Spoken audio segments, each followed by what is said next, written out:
is LBC.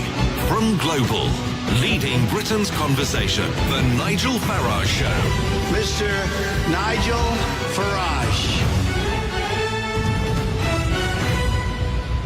Thank you, Donald, and good evening, everybody. Well, UKIP have their big EGM this weekend. The question is, should Henry Bolton stay or should he go as leader of UKIP? And I tonight want to conduct with you a Twitter poll. So, using the hashtag Farage and LBC, you can vote yes, he should stay, or no, he should go. And you can do that by going to on Twitter at LBC or at Nigel_Farage.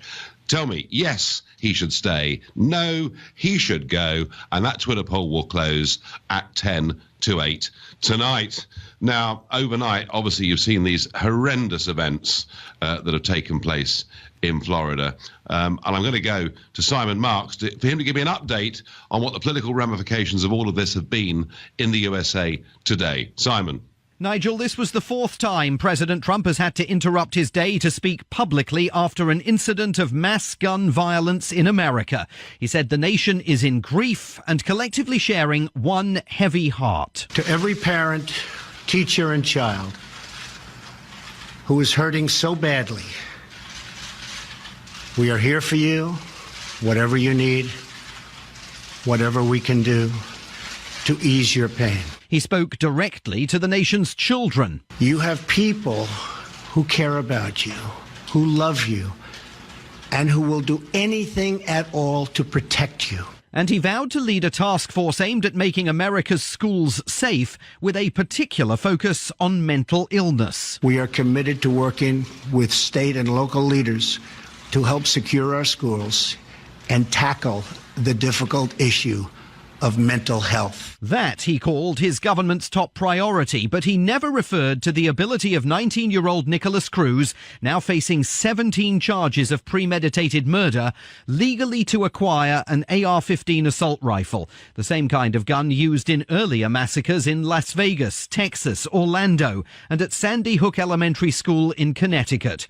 While the president said nothing about gun control, Paul Ryan, the Republican Speaker of the House of Representatives, indicated his opposition to any talk of tighter laws. This is not the time to jump to some conclusion, not knowing the full facts. But other Republicans are wobbling. Treasury Secretary Steve Mnuchin, a top member of the Trump cabinet, indicated he thinks Congress now needs to take the issue on. And Republican Governor of Florida Rick Scott, at the scene of the school shooting, connected the dots between the mentally ill suspect and his ability to acquire a weapon. If we have somebody that's mentally ill, they can't have access to a gun. I don't want my children, your children, my grandchildren, your grandchildren, ever anything to go through like this. Many students at the school say they weren't entirely surprised by Wednesday's attack. They had joked with one another that if anyone was going to attack the school, it would be Nikolas Cruz, a former student and loner with a deeply troubled disciplinary record. And those students who lived through the assault are becoming vocal advocates of the need to address the easy availability of guns, at least in Florida. David Hogg is one of them, and he spoke to CNN. What we really need is action, because we can say, yes, we're going to do all these things, thoughts and prayers. What we need more than that is action. We're children. You guys are the adults. You need to take some action and play a role. Work together, come over your politics, and get something done. But none of that changes the political equation here. The all-powerful National Rifle Association remains a moneyed and articulate advocate of gun rights that it insists are rooted in the Second Amendment to America's Constitution. President Trump says he'll visit the scene of the attack and offer the nation's support to the grief-stricken. After this, the 18th school shooting in the United States so far this year. Nigel? Well, it's an appalling incident. 17 dead, 50 injured at the Marjorie Stoneman Douglas High School in Parkland, Florida. But when you really look at the numbers and the frequency of this, it becomes very sobering indeed, because this is the 18th incident in which a gun has been discharged on a school campus in the USA this year. That's right, this year. We're only in the middle of February. Now, in terms of history, the worst ever was the Sandy Hook Elementary School back in 2012, when, 20 were killed. 20 children were killed and 6 adults were killed. And since 2013, there have been 290 incidents in which a gun was discharged on a school campus in America. So these are truly horrifying figures, not just what happened yesterday, but the sheer frequency with which this is taking place. There is clearly a massive, massive problem in the States with this. You've heard what the president had to say. Simon Marks made it very clear that Second Amendment rights in America, the right to bear arms, is something that people there hold very, very dear. But I think there's something about this one that is different. I really, really do. And I suspect there is going to be a very big hue and cry after this, not about Second Amendment rights so much, although, of course, there are clearly two very passionate sides of that debate.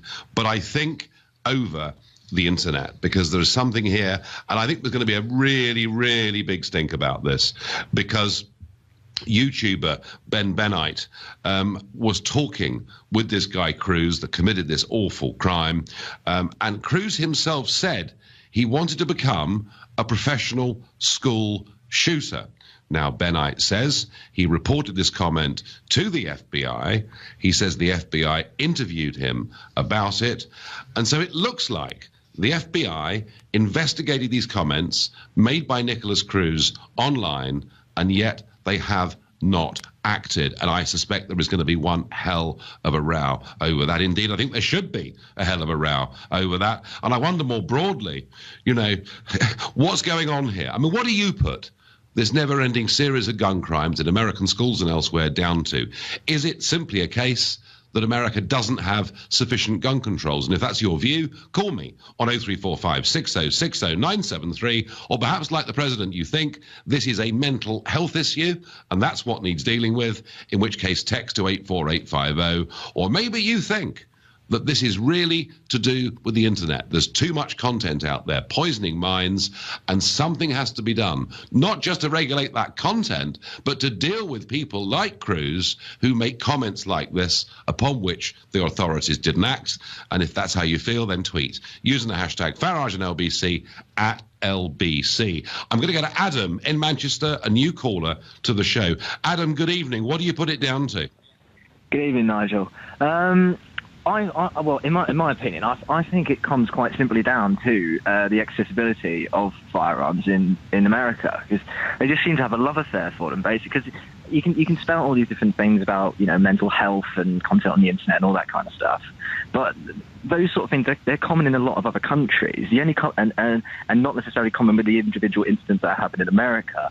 The only common thing that's happened in America is these people have had access to guns. And I think that's the main driver of it.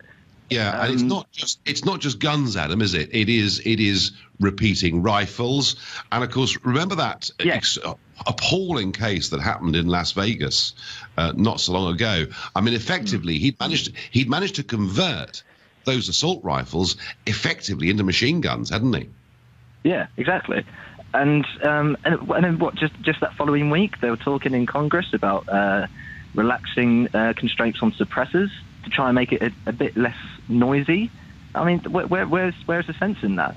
I think like the main drive, a big drive of this is as well as the NRA. How powerful they are, how much money they've got to spend on lobbying constantly. I think it's like $250 million, something like that, a year. They just spend constantly. I do think, I mean, it was Stephen Paddock who was the man that opened fire, if you remember, from that hotel window. 58 killed, 800 injured. And there was talk, as I say, of making that converter more difficult or illegal to obtain. But in general terms, Adam, you know, the NRA is very powerful in America. And, you know, the American Constitution, the right to bear arms, is something that people hold very dear. Now, that doesn't mean, Adam, that there can't be restrictions, it seems to me, on who is able to buy guns according to their record, according to their mental capabilities. But the idea, if anyone thinks that there's going to be legislation that stops Americans buying guns, Adam, it ain't going to happen. Well, that's the thing. I think if Sandy Hook wasn't enough, these children were 5, 6, and 7-year-olds. If that wasn't enough to change their minds, then very bleak outlook on it. I don't think that country's got any hope avoiding such things happening in the future. Well, as I say, I mean, this already, unbelievably, is the 18th incident in a school this year. Adam, I thank you for your call. Jerry is calling from Heathrow, another new caller to the Nigel Farage Show. Good evening, Jerry. Good evening, Nigel. How are you? I'm okay. I do think this one's different, Jerry. I do think that if the FBI were tipped off that somebody had or said they were going to become a school shooter, something should have been done. Absolutely. I mean, if this is not a major wake-up call in that respect, then I don't know what is. And also, I'm hearing that pupils themselves at the school had already, it was popular knowledge that if anybody was going to do this, it was this guy. Well, I'm afraid that fellow students are going to have to get proactive in this and actually put their hand up to the authorities and say, I'm seriously worried about this guy, because ultimately they could pay the price with their life, couldn't they? Well, there were a lot of warnings, weren't there? I mean, he was expelled from the school. He was expelled for getting into a fight with his ex-girlfriend's new boyfriend. Well, you might think that's not particularly unusual amongst teenagers. That kind of happens. Yeah. But, after that, he became very volatile. He ended, friendships with a lot of people. And as you say, in Simon Marks's report, they'd even joked that if anyone was going to do it, it was going to become this guy Cruz, who'd got odder and odder and odder. And then, but the most devastating thing is the police say they're now going to dissect Cruz's internet history and social media. But he'd already put out the warning there. He'd said himself a few months ago he wanted to be a professional school shooter. YouTuber Ben Benite reported him to the FBI, and nothing happened, Jerry. I know, it's completely shocking. And, he did everything apart from drive around the town firing a weapon out of the window, But the other aspect to this all is the kind of firearms that the Americans seem to embrace so lovingly. I was a military man for 24 years. Guns were part of my life on an almost daily basis. But people who have a morbid fascination with weaponry, I find personally terrifying. Yes, and of course, there's no limit to the amount you can own. Jerry, I thank you for your call. But yes, this is different. Folks, this one is different. This debate, I think, will be less about gun control in the days to come, but more about the failure of the authorities to act, despite the fact they were very clearly warned about this guy Cruz. You're listening to The Nigel Farage Show, exclusively on LBC. It's now 7:16.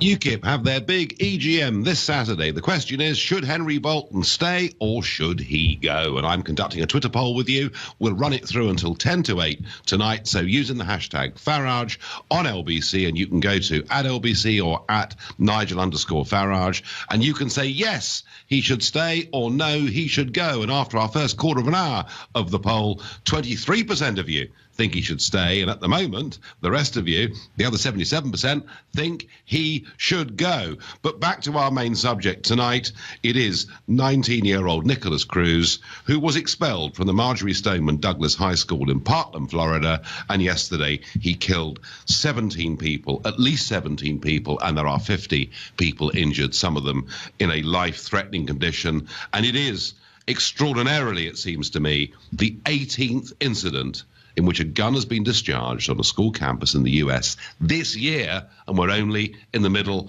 of February. What do you put it down to? James in Harlow, a new caller to the show. What do you put it down to, James? Well, as much as I think Americans are stupid about the way they handle guns, I don't actually think the guns are relevant. They're just distracting from the real issue.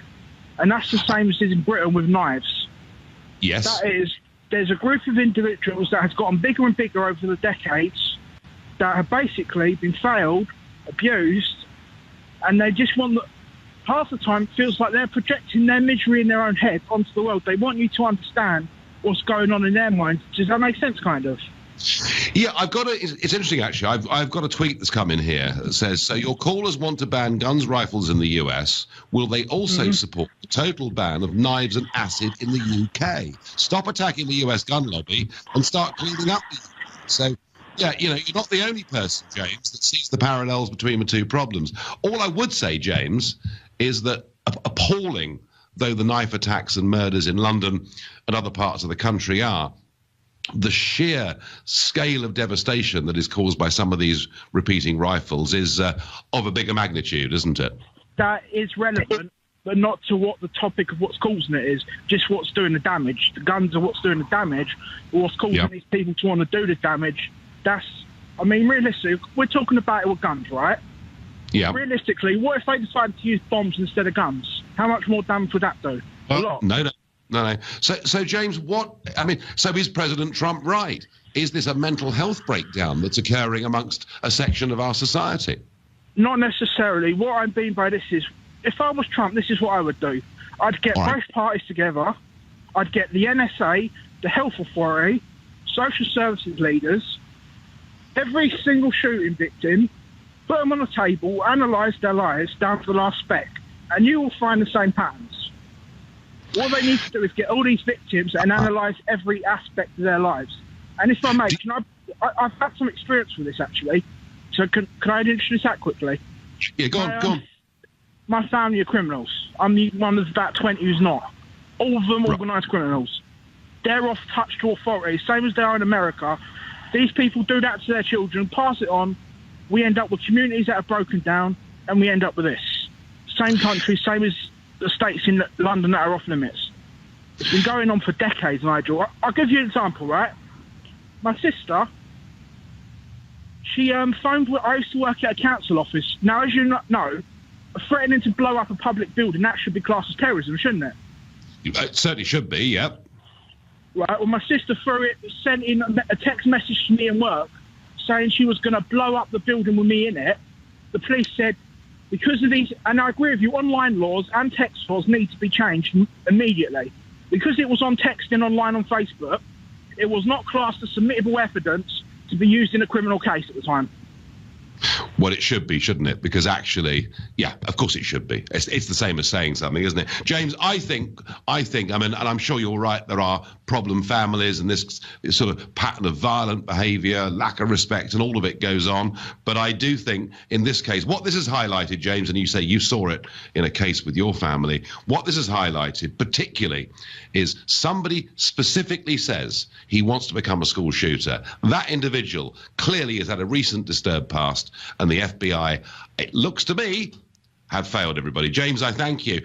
I've got, when the American Constitution was written, guns were not as powerful as they are now, says Russell from Basildon. Russell, you're right. You know, the right to bear arms, fine, you know, for protection, for hunting, for whatever it may be, but it's not the same, is it, as buying, you know, an automatic repeating rifle. Yes, the FBI have questions to answer, and this is playing right into your hands to try and discredit them because they are going after Trump.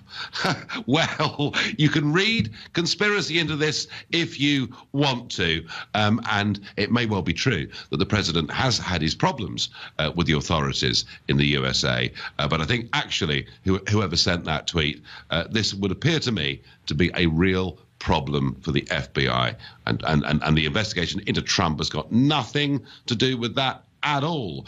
I hope that at Real Donald Trump will do something more noticeable to curb gun laws. Every time this happens, people talk about curbing gun laws in America. And yes, of course, I'd certainly believe there should be restrictions on what type of guns can be sold. But remember this, even if you ban the sale of guns in America tomorrow, there are still 150 million guns out there in circulation. You wouldn't stop the problem. I wonder what Valentine, who's calling from Bromley, thinks. Good evening, Valentine. Good evening, Nigel. I think ultimately the problem lies with the access to guns and as opposed to the mental condition of the American population. Because every country in the world has issues, with mental health. But the major difference is the access to guns, and hence the epidemic in America and all the tragedies. I spoke to you last year in regards to the Las Vegas shooting. Right. At the time, I was completely of the view, like everyone else naturally, well, most people in the UK who don't understand gun violence in America, that it needs to be stopped. You know, we need to curb. They need to curb, make gun control restrictions, and therefore hopefully that would resolve the issue. But like you just rightly said, even if you were to ban all the guns tomorrow, there are still a load of guns in circulation, one. And two, like we regularly hear the NRA say, bad guys will get guns one way or the other, and it will just stop good guys from having guns. So I hate to say it, I've become desensitized to these mass shootings, and I'm starting to understand the NRA point of view. It might just be a case that they just arm everyone within reason, so that, you know, when someone goes into a school like, you know, this guy has done yesterday, there will be a teacher somewhere who will, you know, fire back and hopefully kill the assailant and save lives. Yeah, I mean, this was the argument, Valentine, that some used after the horrific terrorist attacks in Paris. The argument being that if some Parisians had carried handguns, they could have stopped it happening more quickly. I do understand the argument, but I worry if you arm everybody, you up the ante and you make the use of guns even more frequent, Valentine, than it is right now. I completely agree with you that is, an unintended side effect that you must worry about with that type of strategy. But, you know, with the strength of the NRA and the lobbying powers that they have, and that naturally comes from the American people. The American people are the NRA. The NRA are the American people, you know, apart from if you're a detractor. But with the strength they have, guns will never go leave America. They will fight strenuously for their right to bear arms. So as a pragmatist, you just think, you might, at this stage now, it might be a case that everyone is just armed within reason. It's a very interesting point of view, Valentine. It's certainly looking through this problem through the other end of the telescope. I thank you for your call.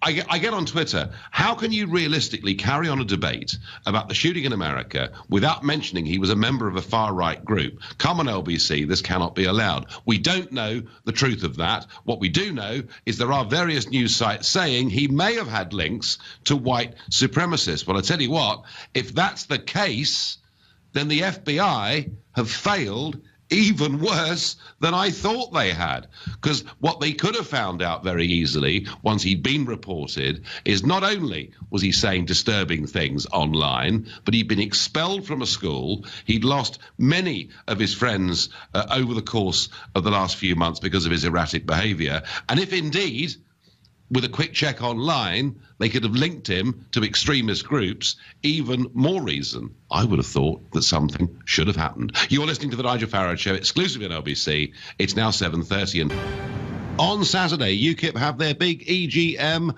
They're going to vote, debate whether Henry Bolton should stay as UKIP leader. And tonight here on LBC, we're conducting a Twitter poll on that subject. So if you want to get yourself involved with this, using the hashtag Farage and LBC, you can vote yes, he should stay, or no, he should go. And you can do that using on @LBC or @Nigel_Farage. And you are participating in very large numbers. And halfway through, and this poll closes at 10 to 8, halfway through, 25% of you think he should stay, and 75% of you think no, he should go.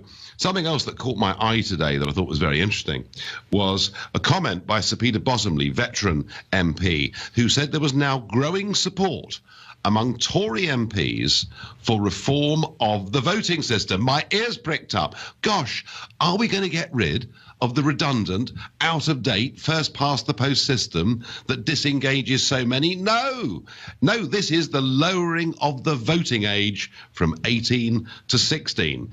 And Bosomley makes the point that the Labour Party would support it, the minority party and nationalists would support it, and it would appear now quite a lot of Tories would. Even looks like the former Education Secretary, Nicky Morgan, seems to think that 16-year-olds should have the vote. Justine Greening, who lost her post recently as Education Secretary, she said she's open to the idea. It may well be that votes for 16-year-olds are going to be on the agenda before very long. I have to say, I personally think it's a very bad idea. I don't think you should be able to vote in elections that you're not eligible to stand for. And I don't think, at least I wouldn't believe, many of you would think that we should have 16-year-olds standing as members of Parliament. And for that reason, if no other, I will oppose it. But hey, this one is going to run and run. And of course, many of the Ramonas, call them what you will, think that so many of the youngsters think the EU referendum has been a bad thing, which, given the way they're taught at schools, is probably not very surprising. And that's one of the reasons why they're encouraging it so much. An argument, a debate for another day. But what we're discussing tonight, of course, is this atrocity. Nicholas Cruz, killing 17 people, injuring 50 at a school in Florida. The 18th incident where a gun has been discharged at a school in America so far this year, and we're only in the middle of February. What do we put it down to? Is it a lack of gun controls? Too many guns in America? Is it a big mental health issue?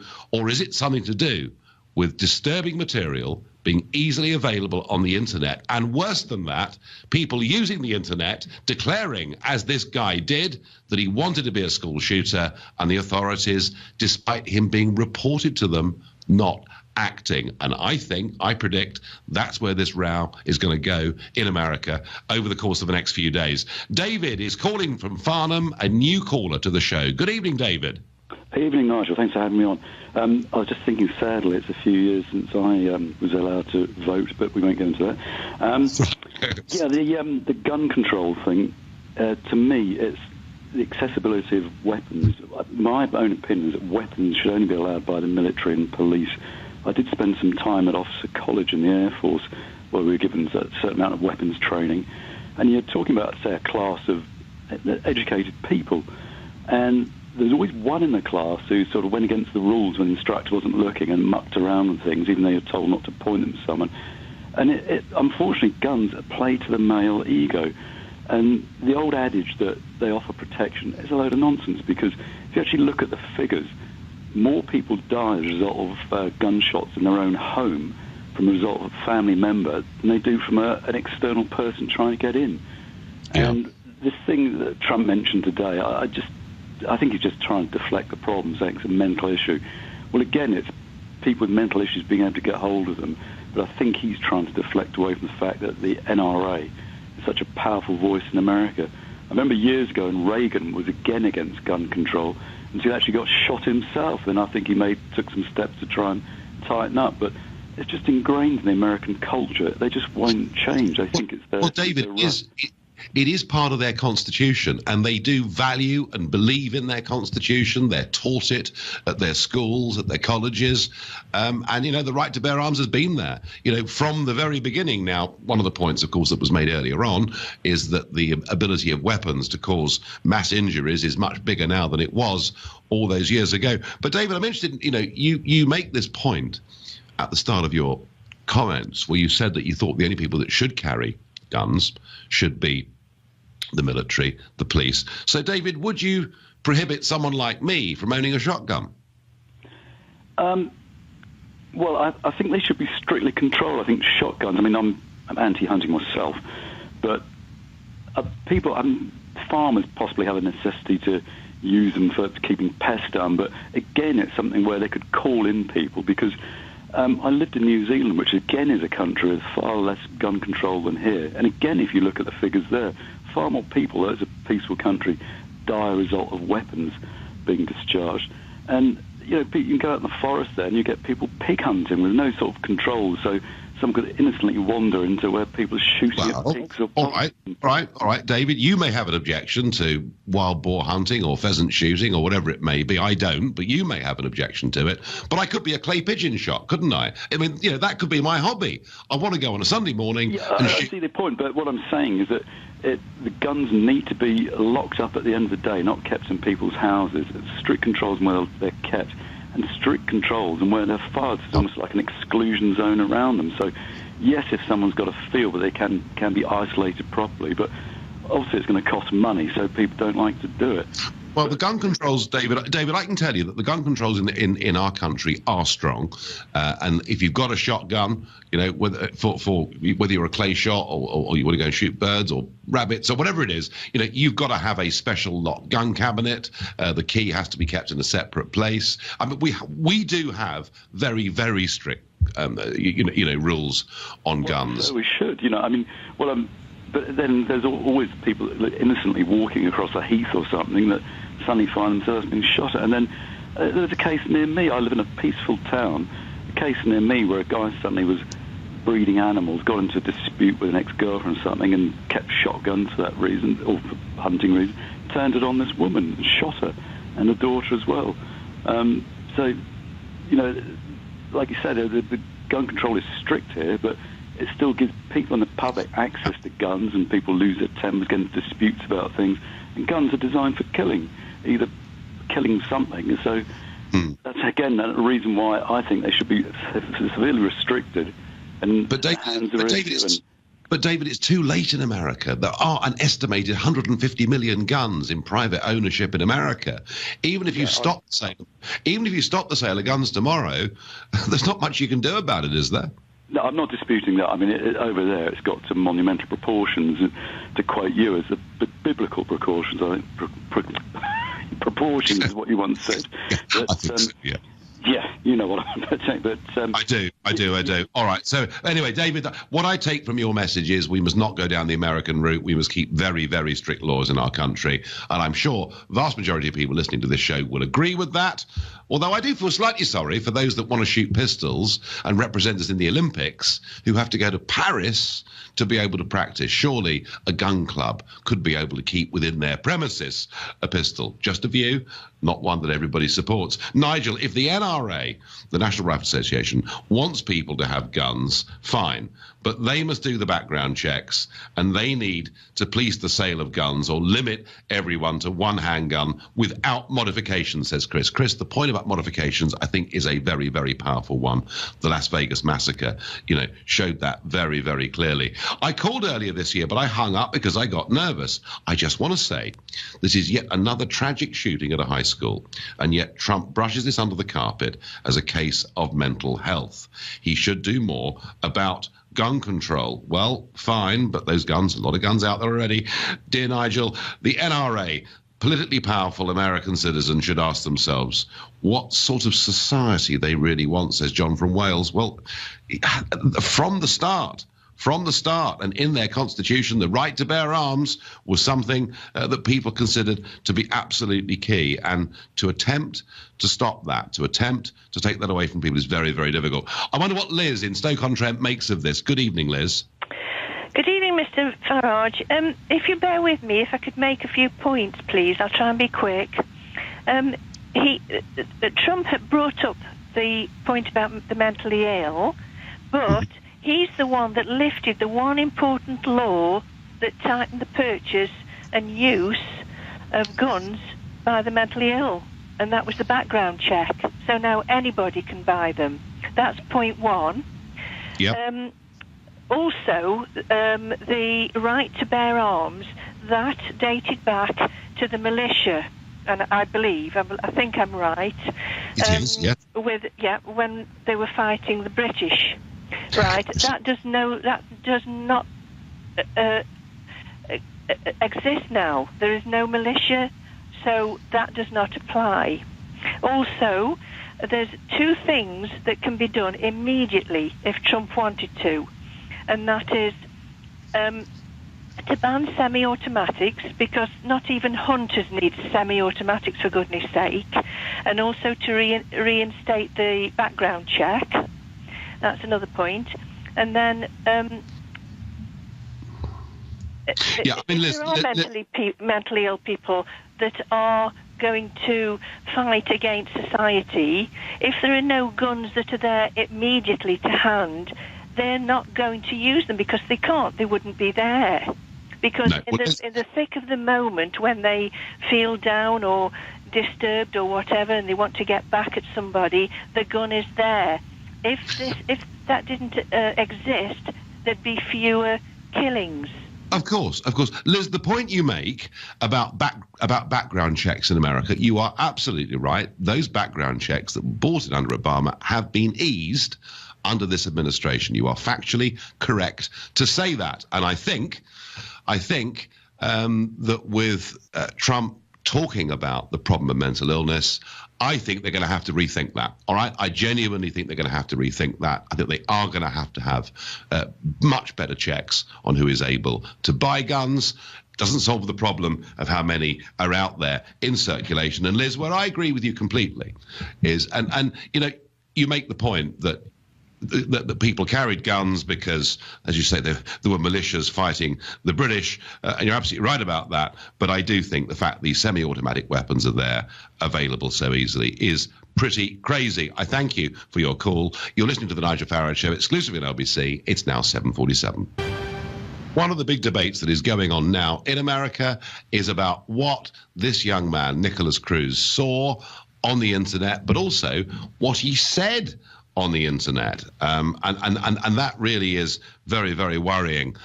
What do we do about this on the internet? To sort of help me through this is Professor Peter Summer, cybersecurity specialist. Peter, good evening. Good evening. So people are very obviously looking at this, and I do think, Peter, after this particular incident, there is going to be a big debate about the role that online content is having, not just with individuals like this, but equally with jihadis or whatever else it may be. I mean, where are we going with this? Let's look at what's technically possible. If someone has already decided that material is bad for some reason or another, then it's entirely possible to block it. You can block entire websites, and you can block individual files, whether they are documents or photos. And to an extent, we do that already for stuff involving child pornography. So it can easily be extended, and to a certain extent, it is being extended, say, for terrorist material. The difficulty is with material which hasn't been decided is bad, and how one makes that decision. So you can very easily say, okay, if something is obviously illegal, it should be blocked. And that's the approach they're taking in Germany. There's a lot of material which you might regard as extreme or harmful, and that's much trickier. And it seems a little bit difficult to ask, or unreasonable to ask, like for Facebook or anybody else, to block something on a basis where we ourselves, through our parliament, have not made it absolutely clear what we want to have blocked. That's really the difficulty. So, in a sense, do you think that the web giants need some direction through legislation? Well, they do, but we've already tried that. I mean, there's been quite a lot of debates, particularly in the Home Office, about what we mean by extreme and what we mean by harmful. And if you're asking something which is enforceable by courts, it's not just simply a matter of opinion. So the cutoff is the stuff which is obviously bad, and most of that is illegal. There may be an argument for saying that maybe a little bit more should be illegal than actually is. It's the marginal stuff. Let's take the current example, the current sort of issue. Would we regard it as harmful to have articles saying that we in Britain ought to have greater access to firearms? Now, most people might consider it extreme, but they would also say, well, maybe that's impinging on our freedom of expression. And that's, if you like, the difficult thing to do. And as far as I understand it, the would-be legislators in the Home Office have struggled with it. And finally, Peter, presumably, if more pressure is put on the web giants, I guess monitoring all of this and dealing with all of this presumably comes at a very big financial cost to them. It does. You will have noticed the Home Secretary extolling the virtue of artificial intelligence over the last few days.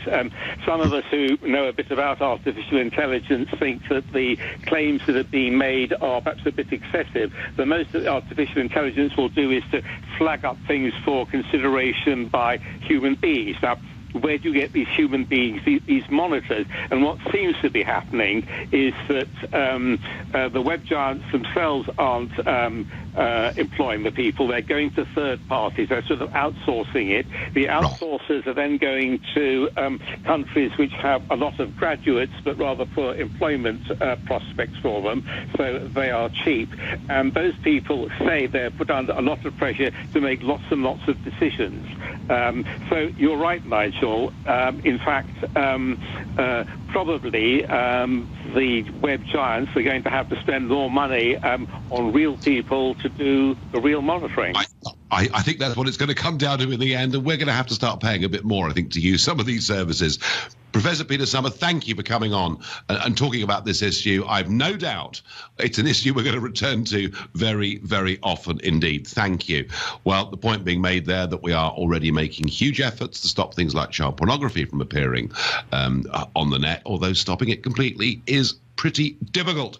I'm going to go to Tracy in Attleborough in Norfolk, a new caller to the show. Good evening, Tracy. Good evening, Nigel. Nice to talk to you. Good to talk to you.